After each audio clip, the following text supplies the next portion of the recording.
আসসালামু আলাইকুম প্রিয় দর্শক। পে স্কেলের হাওয়া যে শুধুমাত্র সরকারি কর্মকর্তা কর্মচারীদেরকে লাগবে বিষয়টা এমন নয়। এখানে বেসরকারি অর্থাৎ প্রতিটি প্রতিষ্ঠানের শিক্ষা প্রতিষ্ঠানের এমপিওভুক্ত শিক্ষা প্রতিষ্ঠানের কিন্তু বেতন বৃদ্ধি পাচ্ছে, তাদেরকেও কিন্তু পে স্কেলের আওতায় আনা হচ্ছে। সেটা কিভাবে সেটা আমরা জানবো আজকের এই ভিডিওতে।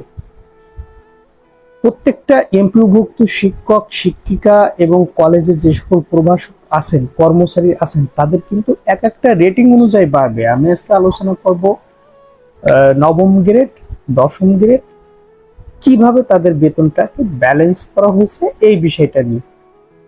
বিএড ডিগ্রি থাকলে একরকম, বিএড ডিগ্রি না থাকলে একরকম, এটা হিসাব একটু আলাদা। যেহেতু তাদেরকে কিন্তু বাড়ি ভাড়া এটা ওটা আলাদা করা হয় না, একবারেই একটা বেতন ফিক্সড করা এমপিভুক্ত শিক্ষকদের, এই বিষয়টা আপনারা জানেন। তো এমপিভুক্ত কলেজের যে সকল প্রভাষক আছেন তারা একটা বেতন পান নবম গ্রেড অনুযায়ী বেতন পান হলো 22,000 টাকা। তাদের মূল সর্বসাকুল্যে 22,000 টাকা পান। এই 22,000 টাকে নতুন বেতন কাঠামোতে যে কমিটি ছিল তারা সুপারিশ করে গেছেন এই 22,000 টাকা বৃদ্ধি করে তাদের বেতন 33,000 টাকা করা হয়েছে। যে সকল প্রভাষক কলেজে তাদের জন্য 33,000 টাকা। পরে যে যে যে কয়েক বছর চাকরি করছে তার ইনক্রিমেন্টও সেটা যোগ হবে, এটাতে কোনো দ্বিধাদ্বন্দ্ব নেই। আর দ্বিতীয় যে বিষয়টা, যে আপনার দশম গ্রেডে যে সকল শিক্ষক শিক্ষিকা চাকরি করেন তাদের যদি বিএড ডিগ্রি থাকে তারা এই মুহূর্তে বেতন পাচ্ছেন 16,000 টাকা বেসিকে।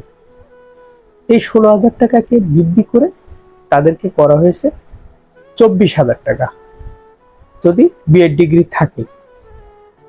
তো এই 24,000 টাকা কিন্তু তারা এখন থেকে পাবেন, অর্থাৎ এখন থেকে বলতে 1 জুলাই থেকে কার্যকরের পর থেকে এই সুপারিশ কিন্তু করে গেছে।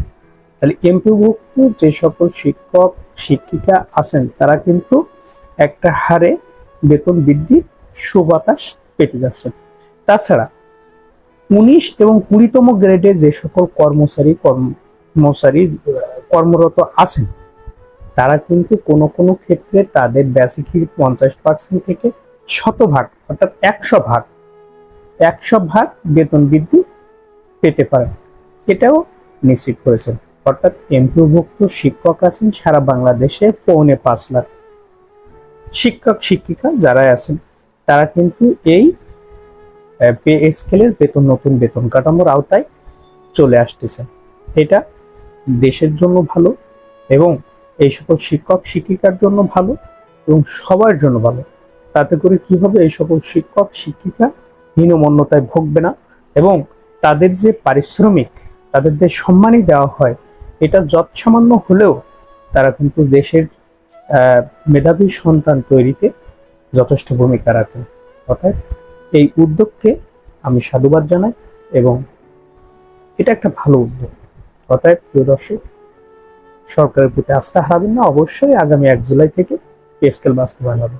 আসসালামু আলাইকুম ওয়া রাহমাতুল্লাহ।